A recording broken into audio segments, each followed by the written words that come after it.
우리 지역 현안들을 날카로운 시선으로 들여다봅니다. 시사날 문을 열었습니다. 자, 65세 인구가 전체 인구의 20% 이상을 차지할 때 우리는 그 사회를 초고령 사회로 부르게 됩니다. 경상북도는 이미 2019년부터 초고령 사회로 진입을 했는데요. 우리 지역을 포함한 경상북도에서는 초고령 사회를 맞아 어떤 준비가 되어 있을까요? 오늘 시사날에서는 노인 돌봄에서 노인 일자리까지 여러 가지 정책에 대한 이야기를 나눠봅니다. 자, 오늘 세 분과 이야기 나눠봅니다. 경상북도 의회 임기진 의원 자리했습니다. 네, 안녕하십니까. 경상북도 의원 임기진입니다. 대구대 사회복지학과 양난주 교수 자리하셨습니다. 안녕하세요. 양난주입니다. 네, 오늘도 천영길 기자 함께합니다. 안녕하십니까. 자, 앞서도 말씀을 드렸지만 우리 경상북도 2019년도부터 65세 이상 인구가 20.6%, 어느덧 초고령 사회에 접어들었다, 이렇게 말할 수 있을 것 같습니다. 조금 더 구체적인 노령 인구 어떻게 되는지 천용규 기자가 짚어주실까요? 네, 지난해 연말 기준으로 경상북도 전체 인구가 255만 4천여 명인데 이 가운데 65세 이상 인구가 63만여 명에 달합니다. 전남에 이어서 이 두 번째로 높은 고령 인구 비율인데 우리 지역 이 포항, 경주, 영덕, 울진, 울릉도 이 기준을 한참 넘어섰습니다. 울진이 31%, 특히 영덕은 41.7%, 이 동해안 지역에서도 가장 높고요. 이 포항도 21%, 이 경주의 경우에는 25%, 울릉이 28%, 20% 이상이면 초고령 사회인데 모두 한참 넘어섰습니다. 고령 인구 비율이 경북이 전국에서 두 번째로 네. 높고 독거노인을 기준으로 한다면 15만 명 이상이 살고 있는 곳, 이 경북의 현실인 것 같은데요. 이 부분에 있어서 두 분은 어떤 생각을 갖고 계신지 궁금해요. 먼저 의원님부터요. 경북의 인구 현황을 보면 저출생에서 초고령까지 갈수록 꼬이는 실타래라는 느낌이 듭니다. 한번 잘못 꼬인 매듭은 정말 풀기 어렵습니다. 점점 꼬여만 가는 실타래를 어떻게 풀 것인지 머리를 모아야 할 시점입니다. 이 고령 사회가 우리의 현실이 됐다는 점을 받아들여야 됩니다. 그리고 오늘이 아마도 우리가 경험하는 가장 젊은 날이 될 것입니다. 앞으로 우리의 고령화는 더욱더 급속하게 증가할 예정인데요. 그랬을 때 우리가 물어야 될 질문은 하나입니다. 우리 사회는 고령자가 살기 좋은 사회인가? 고령자가 행복한 사회인가? 이거를 물어야 할 때이고 사회가 이제 그 변화에 맞춰야 될 때라고 생각합니다. 결국 이 고령 인구는 점점 늘 수밖에 없는 추세잖아요. 어떻게 대비하고 준비하느냐, 이 부분이 중요할 것 같은데, 그렇다면 현재 우리 사회는 어느 정도 준비가 되어 있다고 생각하시는지 점수를 한번 들어보면 어떨까 싶습니다. 10점 만점에 몇 점 정도 주실 수 있을 것 같은지 천 기자님부터 들어볼까요? 네, 저는 10점 만점에 5점을 주고 싶습니다. 우리가 초고령 사회로 진입하고 있다. 이것이 문제고 우리가 풀어야 된다라고 적어도 문제를 인식하고는 있다. 다만 가장 중요한 해법인 비용에 대해서 우리가 노인 복지를 위해서 비용은 많이 드는데 얼마나 세수를 증대할 것인가는 입도 안 떼고 있다. 그래서 절반의 점수는 깎아서 5점 주고 싶습니다. 저는 10점 만점에 6점을 주고 싶습니다. 우리나라가 고령화되는 사회를 고민하기 시작한 지는 상당히 오래됐습니다. 20년 전 참여정부 시절에 저출산 고령화 사회 기본법을 제정하여 범정부적으로 고령화 문제에 대응하기 시작했지만 이렇다 할 뚜렷한 성과는 없었습니다. 통계청 예측대로라면 2025년 한국이 초고령화 사회에 진입하게 됩니다. 늦었지만 지금부터라도 경북도와 정부가 대응 방안을 마련하여 나머지 4점을 잘 채워나갈 수 있도록 도의회에서도 함께 노력해 나가겠습니다. 임기진 의원님께서는 6점의 점수를 주셨고요. 교수님께서는 어떠실까요? 저도 5점입니다. 노년기를 대비하는데 가장 중요한 두 가지 제도가 준비되어 있습니다. 하나는 노소득보장제도인 연금제도가 전국민연금제도로 있고요. 그다음에 다른 나라에 없는 노인 장기요양보험제도도 2008년부터 시작이 되어 있습니다. 근데 문제는 내실이 없다는 겁니다. 국민연금제도가 전국민연금제도로 확대돼 있다면은 아마 노후에는 전부 소득보장이 연금을 받아서 하고 그다음에 100%가 그걸 받을 수 있어야 되는 거거든요. 근데 현재 그 연금을 수령하는 사람은 전체 노인의 60%밖에 되지 않습니다. 40%는 아무것도 없다는 거죠. 이런 부분에서 부족함이 아주 많기 때문에 형식은 갖췄으나 내용이 상당히 부실하고 우리가 고령화의 속도가 다른 나라에 비해서 굉장히 빠른 만큼 2배로 노력해야 된다. 이런 점에서 기본 점수만 주겠습니다. 5점, 6점. 어떻게 보면 조금 낮은 점수를 주셨어요. 그럼 이쯤에서 경상북도가 추구하는 어르신 정책의 방향을 우리가 좀 알면은 어떻게 흘러갈 수 있을까에 대한 예측을 해볼 수 있을 것 같거든요. 의원님, 이 올해 노인복지 예산의 규모, 편성, 분류 어떤 식으로 되어 있을까요? 올해 경북 전체 예산이 12조 6천억 원인데 이 중 32% 4조 원가량이 복지 예산입니다. 이 복지 예산의 48% 거의 절반의 노인복지 예산으로 약 2조 원 가까이 됩니다. 부족한 세수 속에서도 작년에 비해 약 1,400억 원 가까이 증액됐다는 것은 그만큼 경북도 정책에 있어 노인 문제 비중이 크다고 할 수 있습니다. 경북의 경우 저출생과 인구 감소로 노인을 부양할 경제 인구가 급감함에 따라 노인이 안정적인 생활을 할 수 있도록 노인 생활 지원 분야에 예산을 집중하고 있으며 바람직한 예산 편성이라고는 할 수 있습니다. 다만 예산을 많이 확보하고 편성했다고 끝날 것이 아니라 얼마나 잘 쓰는지가 중요합니다. 올 한 해 노인복지 예산이 적재적소에 쓰이는지 잘 지켜보도록 하겠습니다.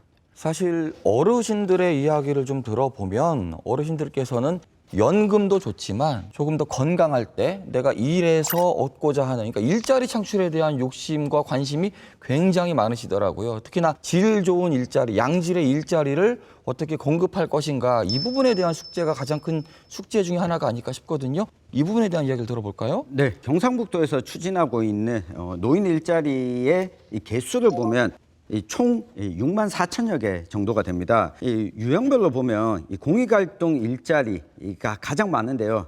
4만 9천여 개. 만 65세 이상 기초연금 수급자를 대상으로 하고 있고 한 달에 30시간 활동을 하면 월 29만 원을 받습니다. 이 주요 활동은 노인이 노인을 케어하거나 이 지역의 스쿨존 안전지킴이 등이고요.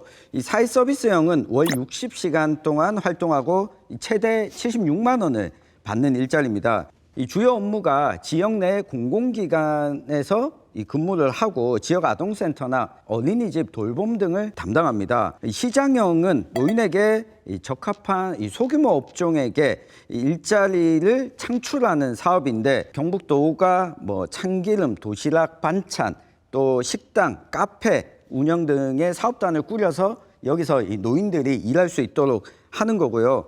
이 취업 알선형 일자리는 민간 기업과 좀 연계해서 고령자들도 다시 취업해서 일할 수 있도록 하는 건데 금액이 매우 제한적입니다.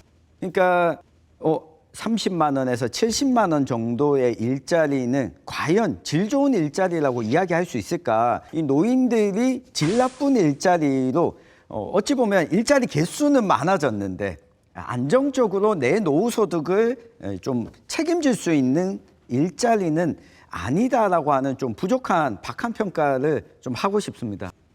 사실 경상북도가 새롭게 한 건 없고요. 이거는 중앙제도의 노인 일자리 사업인 거거든요. 그래서 제가 일자리 사업을 보면서 드는 생각이 뭐냐면 원래 일자리 사업의 출발이 노후소득보장제도가 부실하기 때문에 워낙에 가난한 분들이 많은 거예요. 우리나라의 노인 빈곤율은 세계 1위거든요. 전체 노인의 40%가 중위소득 50% 이하에 살고 있다는 거죠. 근데 이런 분들에 대해서 어떻게 하면 소득을 조금이라도 보전해 줄까, 이런 차원으로 저는 일자리 정책이 나왔다는 생각이 듭니다. 그렇기 때문에 아까 얘기했던 공공형 일자리 사업이라는 거는 사실 일자리라고 이름을 붙이기 어려운 사회활동을 하시게 하면서 소득을 보충하는 그런 정도의 프로그램이다, 이렇게 보고 있습니다. 정말 그런데 60대나 70대까지도 지금의 어르신들은 예전의 노인과 건강 수준이 다르고 앞으로 베이비부머들이 퇴직한다면은 그 사람들은 더더욱 예전의 노인과는 다른 역량을 가진 노인들이 될 거거든요. 우리가 저 크게 고령사회를 생각해야 된다는 거는 지금 빈곤한 노인에게 어떻게 하면 소득 보전을 해주고 약간의 활동할 수 있는 아이템들을 줄 것인가의 문제가 아니라 우리나라의 노동시장이 이런 식으로 되는 게 맞나. 퇴직 연령이 60세고 그다음에 연금 받는 건 65세거든요.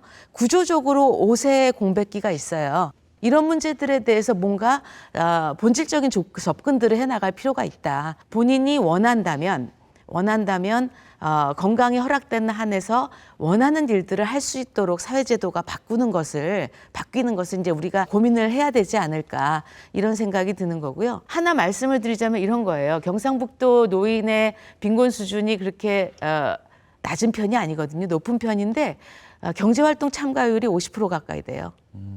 그러니까 이 얘기는 뭐예요? 경제활동을 하니까 일자리가 있으니까 이분들이 노후 소득 보장이 된다의 문제가 아니라 너무 가난해서 일로 내몰리는 분들이 많다. 그렇다면 경상북도만의 정책은 분명히 부족해 보인다 이런 얘기인 거죠? 그렇죠. 그러니까 우리가 가진 특성이 이게 농업 인구가 많잖아요. 그랬을 때 건강을 해쳐가면서 일로 몰리지 않도록 만드는 것도 경상북도만의 정책이 될 수 있겠고요. 그다음에 이제 중앙정부는 이렇게 굉장히 표준화된 아이템들을 떨어뜨리는데 일선에서 그게 30만 원을 받건 70만 원을 받건 그런 일자리가 사실은 보람도 주고 사회활동에 참여도 되고 일정하게는 소득의 보충도 될 수 있게 섬세하게 디자인하는 거는 일선에서 해야 될 일이거든요. 그래서 그런 추가적인 일들을 기초지자체와 광역에서 많이 해야 됩니다. 양 교수님 하신 말씀 일부분 공감하는 부분이 많습니다. 경북도의 노인 일자리 정책을 보면 정부 예산에 의존하는 노인 일자리 사업 외에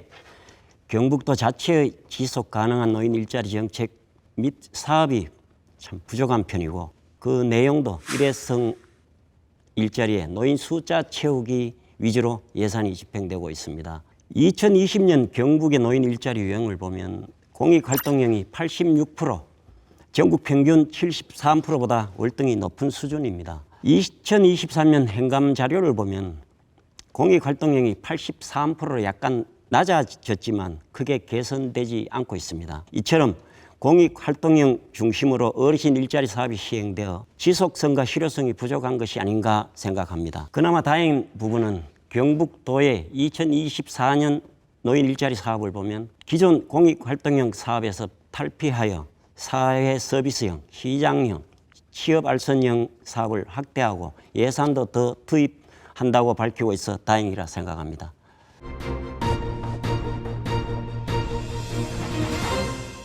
자, 어르신들 일자리 이야기에 이어서요. 이제 노인 돌봄에 대한 이야기를 해보도록 하겠습니다. 앞서 말씀해 주셨지만 우리나라의 대표적인 노인 돌봄 정책, 노인 장기요양보험을 빼놓을 수가 없거든요.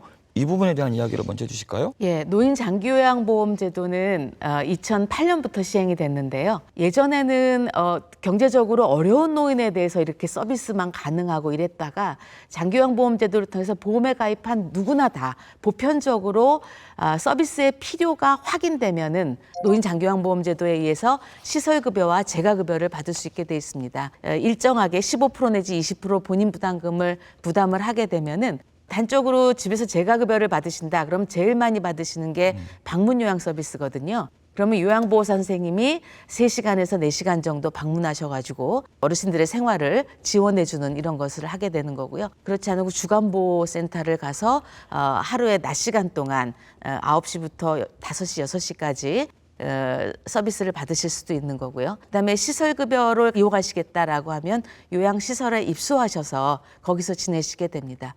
이걸 받으시기 위해서는 지역에 있는 건강보험공단 지사에 신청을 하시면 되는데요. 여기서 등급 판정이라는 걸 받아야 됩니다. 이분이 혼자서 생활하시지 못할 정도다라는 거를 1등급부터 해서 5등급까지 등급을 주면서 서비스 양을 조절하게 허용되는 게 조절이 되게 됩니다. 그래서 이 등급을 받으신 다음에는 본인이 원하는 서비스를 선택해서 지역에 있는 공급기관들, 제공기관들을 선택해서 계약을 맺고 이용하시면 됩니다.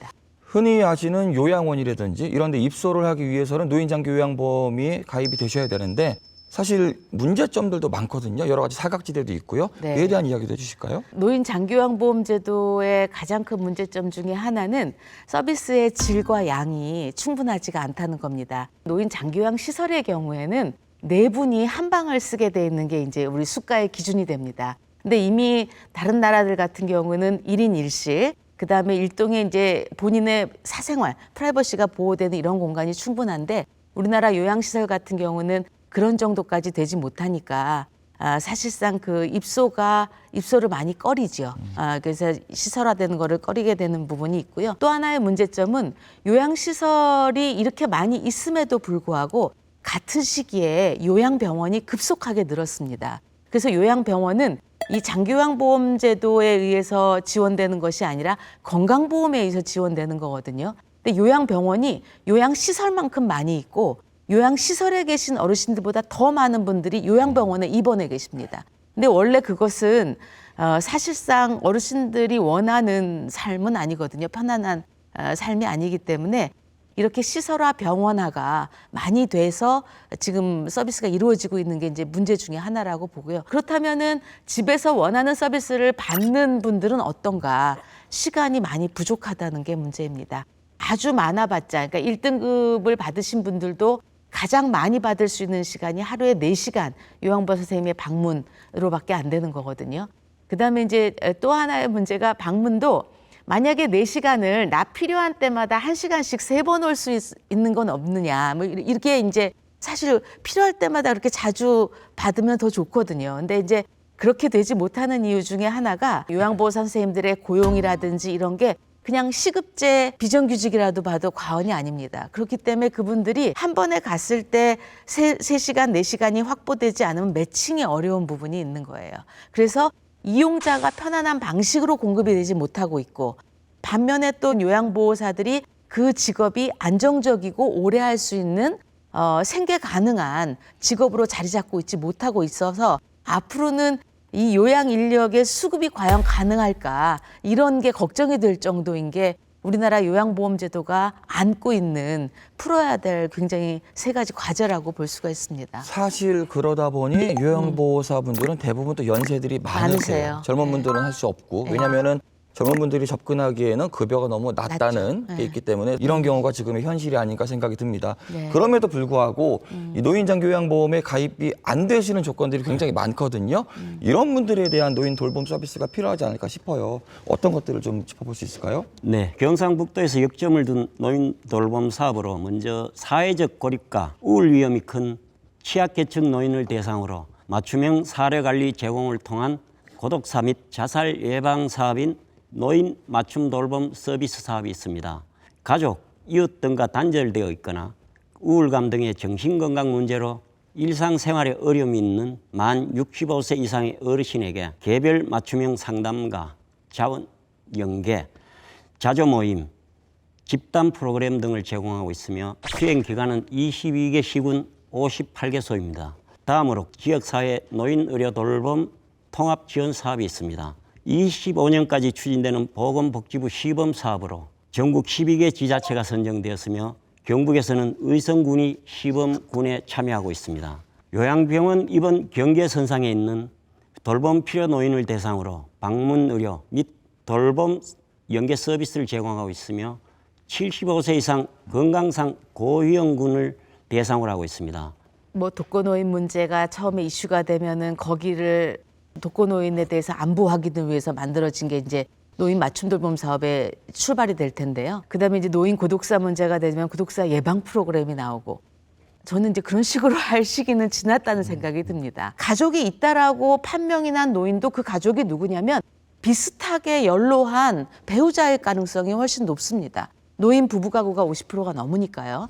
그랬을 때 이제는 그냥 독거냐 아니냐를 따져가지고 돌봄 서비스를 그렇게 한다거나 고독사를 그렇게 한다거나 안부를 그렇게 한다거나 이런 문제가 아니라 어떤 식의 이 노인들의 지원을 이렇게 중첩되게 짤 것인가 이게 중요하다는 생각이 듭니다. 그동안 우리나라 정책은 어떻게 하면 가족과 지역사회에게 적은 재정을 투입해서 그분들에게 돌봄을 전담시킬까 이런 식으로 했습니다. 이 얘기는 이렇게 하는 순간 뭐가 되냐면 지역사회에서 자원봉사라든지 아니면 실비를 받고 그걸 하시는 분들 그다음에 가족들은 이걸 내가 맞는 순간 내가 독박을 쓰게 된다라는 걸 알기 때문에 피하게 됩니다. 그럼 자원이 더 줄어들게 되는 거죠. 그래서 이런 돌봄은 어느 일주체에게 전담을 시키는 순간 위험이 발생한다라는 마음을 가지고 돌봄을 레이어링해서 중첩돼서 그물망을 짜는 게 중요한 시기가 왔다는 생각이 듭니다. 문제별로 만병통치약을 구해가지고 프로그램들을 해서 하려고 하는 이런 시도와 발상이 이제는 더 이상 효과를 보기 어려운 사회다. 이런 말씀을 드리고 싶습니다. 교수님 이야기를 듣고 보니 제가 확 체감을 하는데요. 어떤 거냐면 이 경북 영양군 산골 마을에 살고 있는 저희 조부모님들이 92세, 87세입니다. 근데 두 분이 제가 요양 보호는 일주일에 3번, 4시간씩 받고 있습니다. 근데 요양보호사가 얼마 전에 바뀌었어요. 바뀌었는데 그 기간 동안 한 2달 동안 구할 수가 없었어요. 그러니까 영양군 산골 마을까지 올 요양보호사가 없었던 겁니다.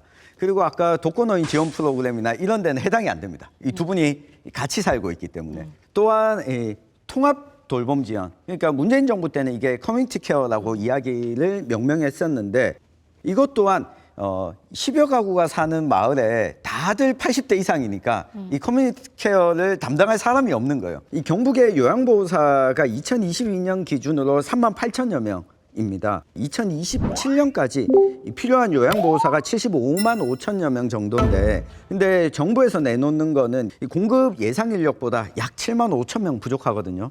만약 안정적인 일자리와 돌봄 노동에 대해서 사회적 가치가 인정이 된다면 과연 공급이 부족할까? 그러니까 이 부분에 대해서 이 경상북도가 좀 계획을 내놔야 되는데 복지부에서 내놓는 계획을 쫓아가는 것 이상은 좀 내놓고 있지 못해서 경상북도가 좀 선도적이면 어떨까? 그렇다면 이 부분에 대한 해결책들에 대한 논의를 지금부터 하면 될 것 같아요. 결국에는 노인 돌봄의 실패가 이제 독거노인들을 계속 양성하게 되고 그러고 나서는 노인 고독사, 또 노인 학대까지 이어지는 것 아니냐 싶거든요. 국가 및 지자체의 지원뿐만 아니라 사회적 관계망을 복원하고 가까이에서는 우편물 등이 쌓여 있는 이웃이 있다면 주민센터에 연락하는 등 주변에 적극적인 관심도 필요합니다. 또한 개인적 노력도 필요합니다. 가령 카톡이나 전화 통화할 수 있는 사람 만들기, 음악, 바둑, 운동 새로 배우기 등 작은 것에서부터 실천하는 노력이 있어야 할 겁니다. 근데 만약 이런 경우는 어떨까요? 노인이 독거노인인데 수술을 받고 병원에 수술 받고 왔는데 당장 집에 가갖고 거동이 불편해서 밥 한 끼를 드실 수가 없고 뭐 그 집에 자녀가 있거나 혹은 뭐 없을 수도 있고요. 있어도 만약에 외국에 산다 이런 경우도 있지 않습니까? 이럴 경우는 정말 대책이 없는 거거든요. 다른 지자체들 같은 경우는 동사무소에서 직접 이렇게 긴급한 돌봄이 필요하신 분들의 신청을 받아가지고 서비스를 제공하는 걸 하고 있습니다. 서울시 같은 경우는 돌봄 SOS 센터라는 걸 만들어가지고 공무원들을 대거 600명 정도를 확충을 해서 창구에 배치를 하고 그런 신청이 들어오면 직접 나가서 공무원들이 상황을 보고 서비스 계획을 세우고 관련된 서비스를 여러 가지를. 그런데 이거 할 사람이 없는데 우리 지역은 너무나 이렇게 띄엄띄엄 살고 이래가지고 자생적으로 생긴 장기요양기관이라든지 재가센터가 없는데 저는 이제 그런 얘기들을 경북에서 많이 듣거든요. 근데 노인 장기요양보험제도를 비롯해서 많은 우리나라의 살 서비스들이 공급 방식이 시장 방식입니다. 그러니까 민간 사업자들이 자기가 사업하고 싶은 데다가 만들어서 이용자들을 모아서 알아서 운영을 해라 이런 주의거든요. 정부는 비용 지원밖에 안 하는 거죠. 근데 지자체가 해야 될 중요한 역할 중에 하나가 그 공급이 모든 도민들에게 접근성을 보장하고 있는지를 진단하고 그렇지 않으면 세금을 투입해가지고 공급 기간을 늘리는 겁니다. 공공인프라를 확충하고 그다음에 시장 가격으로 요양보호사가 구해지지 않는다. 그럼 그 기관에 돈을 더 주고 구해야 됩니다. 아니 의사는 없으면 3억, 4억을 주면서 구하면서 왜 요양보호사는 더 주실 생각을 안 하는 겁니까? 사실은 거동 못하는 분들에게는 의료적인 처치도 중요하지만 실제로 누군가가 밥을 먹여주고 그 사람을 움직여주는 것만큼 중요한 게 없거든요. 지자체의 능동적인 노력, 새로운 프로그램을 만들어서 기존 제도들의 빈틈과 갭들을 메꾸고 그다음에 공급의 불균형들을 해소하기 위한 적극적인 공공인프라 확충과 공공투자 이게 지자체의 사업 방향이 돼야 되는 게 아닌가. 노인들끼리만 모이거나 대화하는 사회가 되면 저는 안 된다고 생각합니다. 그런 측면에서 보면 이 노인을 동료 시민으로 좀 품어안는 노력이 좀 필요한데요. 저도 긍정적인 이 지자체 사례 두 가지만 좀 말씀을 드리면 2022년도에 대구시 남구 사회복지직 공무원들이 직접 실태조사를 했습니다. 홀로 사는 노인들이 어떻게 고립감을 가지게 되는가, 직접 공무원들이 현장에서 겪은 실태조사를 바탕으로 정책 제안을 했습니다. 그러니까 저는 지역마다 특징이 다 있을 거라고 생각을 하고, 그렇기 때문에 지역별로 이러한 실태조사를 하는 것에서부터 저는 이 해결 방안을 만들 수 있다고 보고요. 또 한 가지는 우리 임기진 의원님 계시는 청송군의 사례인데요. 이게 무슨 노인 고독사 예방일까 하실 수 있겠지만, 이 청송군에서 시행하고 있는 이 파리파리 사업이라고, 청송 군민들이라면 누구나 뭔가 필요할 때 공공기관에 서비스를 요청합니다. 이 못을 박는다거나 전기 업무를 한다거나 이 군에 요청을 하면 군청에서 사람이 나갑니다. 그럼 사람이 나가서 이 사람이 업무만 하겠습니까? 이 사람을 대면하고 이야기를 하는 거죠. 이 요양병원에 계신 의사 선생님들이 가장 많이 하는 업무가 진료하고 하기 전에 손을 잡고 이야기를 들어주는 거라고 생각을 합니다. 그런 면에서 봤을 때 이 청송군에서 시행하고 있는 이 사업이 올해 더 확대된다고 하거든요. 일종의 저는 이 커뮤니티 케어를 군이 일정 부분 담당하겠다라고 하는 차원인데, 다른 지자체에서도 좀 참고를 했으면 하는 바람입니다. 저 오늘 노인 정책에 대해서 여러 가지 이야기를 나눠봤습니다. 사실 초고령 사회 더욱더 깊어질 수밖에 없는 문제잖아요. 여러 가지 이야기를 나눴지만 어떤 준비가 또 필요할 것인지를 마지막으로 놓고 이야기를 마무리하도록 하겠습니다. 의원님의 이야기부터 들어볼까요? 어르신들은 보통 자신이 살던 곳에서 떠나고 싶어 하지 않습니다. 자신이 살던 지역사회에서 계속 거주하려면 고령 친화환경 조성이 필요합니다. 고령 친화환경이란 교통, 주택, 지역사회 공간 등 물리적 환경이 어르신이 이용하기 편리하고 원하는 보건복지 서비스를 언제든지 이용할 수 있는 서비스 환경과 어르신을 존중하고 소통, 교류하는 것이 자연스러운 환경을 말합니다. 고령 친화 환경이 조성되면 모두가 편하고 행복한 경북이 될 것입니다. 저희는 보통 태어나서 대학 졸업할 때까지 배우는 시기다. 그다음에 이제 그 이후에 취직을 해서 한 30년을 일하는 시기다. 그다음에 노인 시기를 이제 퇴직 이후에 여가의 시기다. 이렇게 여가는 남았다는 거잖아요. 이런 시기로 봐왔는데요. 이런 말과 그다음에 제도들이 만들어진 게 사실은 기대 수명이 65세, 70세였을 때 얘기입니다. 근데 지금 우리 기대 수명은 80세를 훨씬 넘었거든요. 그리고 우리가 체감적으로 느끼는 거는 보통 90세 이상을 삽니다. 그러니까 노인이란 이름을 달고 우리가 30년을 살아야 되는 거죠. 그랬을 때 우리 생애 주기를 이렇게 배워야 되는 시기 따로 있고 일해야 되는 시기 따로 있고 그다음에 남는 시간 이렇게 하기에는 이미 노년기는 너무나 깁니다. 그랬을 때 우리가 패러다임이 바뀌어야 된다고 생각이 듭니다. 배우고 일하고 여가를 즐기는 것이 어느 연령대나 통합적으로 이루어져야 되지 집중적으로 하고 그다음에 집중적으로 쉬고 이런 거는 건강하지 않다는 생각이 듭니다. 그래서 이 30년이라는 노년기에도 일과 배움과 여가가 적절히 균형을 맞출 수 있도록 지금 많은 제도들이 바뀌어야 되고 그다음에 개개인들의 인식에서의 변화도 필요하지 않은가 이런 생각이 듭니다. 네.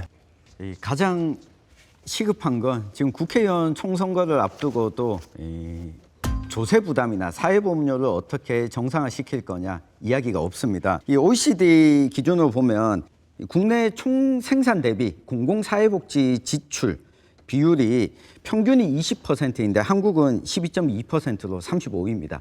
그만큼 생산은 많이 함에도 불구하고 이 조세 부담이 부족해서 이 사회복지 지출의 비율이 그렇게 높지 않다고 볼 수 있습니다. 이미 앞섰던 초고령 사회로 진입을 앞섰던 이 복지 국가들은 1980년대에 이 조세 부담과 이 사회보험료 부담을 늘려왔습니다.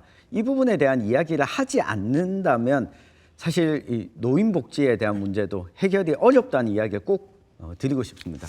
우리 누구나 나이가 들죠. 노인을 위한 나라가 없다면 아마 우리의 미래가 없지 않을까 생각을 해보게 되는데요. 오늘 현실에 대한 이야기를 듣다 보니 건강한 노후의 꿈이 어째 조금 더 멀게만 느껴지고 있는 것 같습니다. 조금 더 제대로 된 토대를 닦아야 될 것 같습니다. 자, 오늘은 여기까지입니다. 함께해 주신 여러분 고맙습니다.